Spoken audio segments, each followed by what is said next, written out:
Hello বন্ধুরা, new ময়না কৃষির channel থেকে আপনাদের জানাই আন্তরিক শুভেচ্ছা।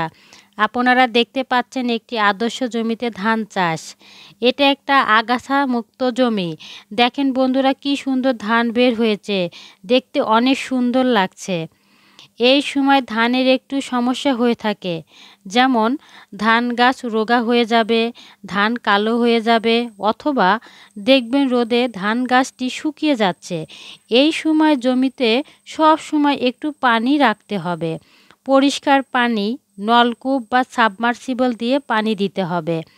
আপনারা দেখতে পাচ্ছেন সাবমার্সিবল দিয়ে আদর্শ জমিতে পানি দেওয়া হচ্ছে।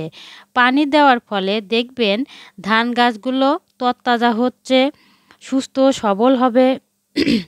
ধানগুলো শুকিয়ে যাবে না, ধান কালো হবে না, ধান চিটা হবে না বা ধান মরে যাবে না। আপনারা এই সময় 1-2 দিন পর পর সাবমার্সিবল দিয়ে পানি সেচ দিবেন বা পানি বাঁধিয়ে রাখবেন। ফলে জমিতে অধিক ফলন হবে। এতে আপনারা অনেক লাভবান হবেন। নতুন নতুন ভিডিও পেতে আমাদের সঙ্গে থাকুন।